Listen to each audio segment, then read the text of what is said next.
G'day folks, Sim Pilot here, and today's little flight is going to demonstrate how anti-aliasing settings can affect your simulation experience and introduce stutters.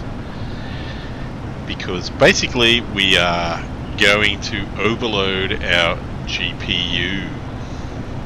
In my case, I have an NVIDIA 1070 Ti. I'm sure that people will have better GPUs and thus will be able to increase the settings higher than I have. But this is more a demonstration of how overloading your GPU can introduce drops in frames per second and stutters on the fly. So we're in New Zealand at the moment, just flying around the North Island, and as you can see there are a lot of trees below us. Now these trees introduce very high GPU load with high anti-aliasing settings. You can see we're able to manage 30 frames per second as indicated by the frame counter in the bottom right hand corner, and flying is very smooth, at least from inside the cockpit. So now we'll just have a look and see what sort of load we've got on our GPU for this type of flying. So we can see it's quite high. The 80s, which is good. We're not overloading it, and we're using its resources pretty much to the maximum while giving us good frames per second that is V-syncable at 30 Hz in this case, which gives us the actual 30 frames per second. So now we will swap cockpit views. And now we've got a much wider field of view, and we can see that stutters are occurring and the frames per second is dropping. And if we have a look at our GPU load, you'll see that it has gone from the 80s to the 90s. And you can see in sections how load reduces, and we get slightly better frames per second as we rotate. So we're going to change one setting, and that is an anti-alias setting. We're going to go from 4 times super sampling to 2 times super sampling.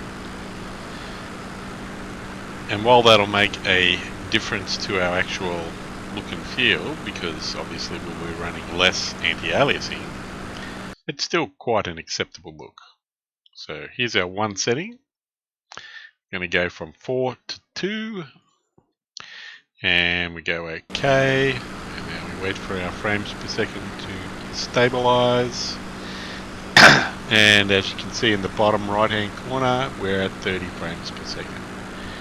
We've thus reduced the load. The anti-aliasing is still actually quite good, and if we do our circles we can see that things are nice and smooth.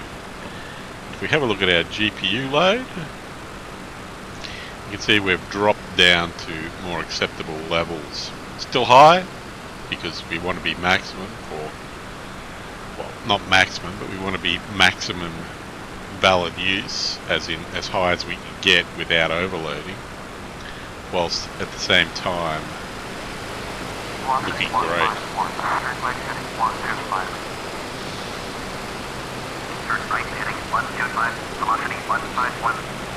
So we can see the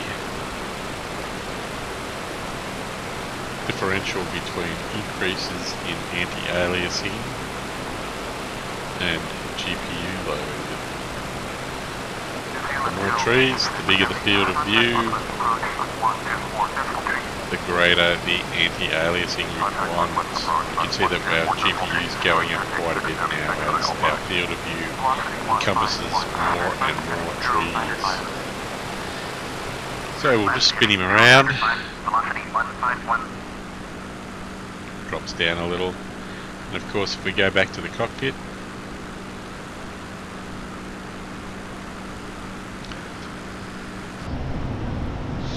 we have a much less field of view, and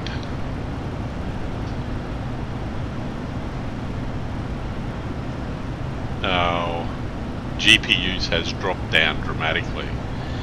So in actual fact, you could keep 4 times super sampling anti-aliasing if you never leave the cockpit, or if you want to leave the cockpit for a screen grab, for example.